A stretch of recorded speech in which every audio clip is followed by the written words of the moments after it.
நல்லா கவனிங்க. இஸ்ரவேல் ஜனங்களை தேவன் எப்படி குமாரர்களாக பார்த்தாரோ, இயேசு கிறிஸ்துவும் அப்படியே குமாரனாக வந்து பூமியில என்ன செய்கிறார்? பிறக்கிறத நம்ம பார்க்கிறோம். அப்ப இது ஒரு ஒப்புமை. இஸ்ரவேல் ஜனங்களை எப்படி எகிப்திலிருந்து தேவன் கொண்டு வந்தாரோ, இயேசு கிறிஸ்துவையும் அதே போல ஒரு அடையாளமாக கொண்டு வருகிற நிகழ்வை இஸ்ரவேலுக்கு காண்பிக்கும்படிதான் இந்த தீர்க்க தரிசனங்கள் எல்லாம் வேதாகமத்தில் எழுதப்பட்டிருக்குது.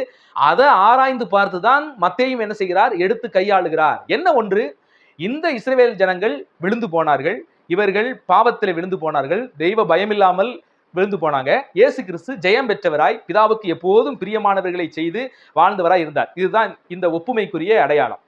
இஸ்ரவேல் மக்களையும் தேவன் குமாரனாக தான் பார்க்கிறாரு, இயேசு கிறிஸ்துவும் குமாரனாக பிறக்கிறார். இந்த ஒப்புமை ரொம்ப ரொம்ப முக்கியம். எதற்காக ஓசியா இந்த வசனத்தை எழுதுகிறார்? அந்த ஓசியாவினுடைய வார்த்தைகளை குறித்து ஏன் மத்தேயு எழுதுகிறார்? இந்த ஆவிக்குரிய அர்த்தத்தை நீங்க ஒரு தேவ பிள்ளையா இருந்து நிச்சயமாக என்ன செஞ்சுக்கணும்? புரிஞ்சுக்கணும். இது மாதிரி நிறைய ஒப்புமைகள் இருக்குங்க.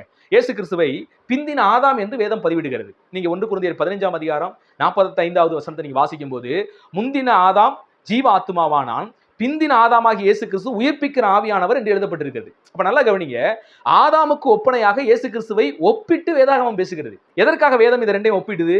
எப்படி ஆதாமை தேவன் படைத்து தம்முடைய வார்த்தைகளை கொடுத்து பூமியில வச்சாலும் அவன் கீழ்ப்படியாம போயிட்டான். அப்ப கடவுளே மனிதனா இந்த பூமிக்கு வந்து அவர் குமாரனாக வெளிப்பட்ட போது ஆதாமை போல மாம்ச வடிவத்தில் இவரும் இருக்கிறார். அப்படி இருந்தும் கூட இவர் சாத்தானால் என்ன செய்யப்படல? வஞ்சிக்கப்படல. எப்படி ஆதாம வஞ்சிச்சானோ, ஏவாள்கிட்ட வந்து வஞ்சிச்சாலும் ஆதாமும் அதுல விழுந்து போனான். அதே மாதிரி இயேசு கிறிஸ்துவகிட்டையும் பாத்தீங்கன்னா சாத்தான் வந்து பல தந்திரமான வார்த்தைகளை சொல்லி ஏமாற்ற பார்த்த நிகழ்வுகளையும் நம்ம பார்க்கிறோம். அந்த இடத்துல இயேசு கிறிஸ்து எப்படி ஜெயம் பெற்றார் என்பதையும் நம்ம வேதாகமத்துல பார்க்கிறோம்.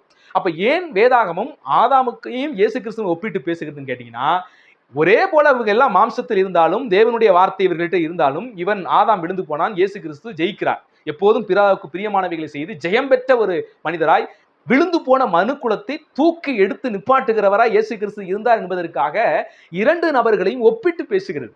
அதே போலதான் இஸ்ரவேல் மக்கள் என்கிற ஒட்டுமொத்த கூட்டத்தையும் இயேசு கிறிஸ்துவையும் கூட ஒப்பிட்டு பேசுகிறது. ஆனா இஸ்ரவேல் மக்கள் விழுந்து போனார்கள், இயேசு கிறிஸ்து வெற்றி சிறந்தவராய், பாவத்தின் மீது வெற்றி சிறந்தவராய், பரிசுத்தமுள்ள தேவனாக, ஒரு குற்றம் கூட செய்யாத இறைவனாக அவர் என்ன செய்யறாரு? வெற்றி சிறக்கிற விஷயத்தை பார்க்கிறோம்.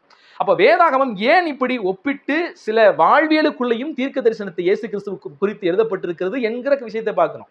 இந்த பிசாசின் ஆவி உள்ள உட்காந்துச்சுன்னா தான் பாத்தீங்கன்னா எதை பார்த்தாலும் குத்தம் குறையாவே தெரியும்.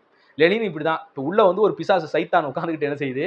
லெனினை ஆட்டி படைச்சிக்கிட்டு இருக்குது. எந்த பைபிள் வசனத்தை பார்த்தாலும் அதுல குறை கண்டுபிடிக்கிற ஒரு ஆவி. இவர் ரொம்ப அறிவாளின்னு சொல்றாரு தானே. ஏன் ஓசியா 1ஆம் அதிகாரத்தை வாசிக்கும் போது அது ஒருமையில் எழுதி இருக்கிறதுக்கு புரியாதா? ஏன்னா அவருக்கு புரியாது. ஏன்னா உள்ள இப்போ உட்காந்துருக்கிறது பிசாசு. அதனால இப்படிப்பட்ட ஆவிகளுக்கு தயவு செய்து எச்சரிக்கையாக இருங்க.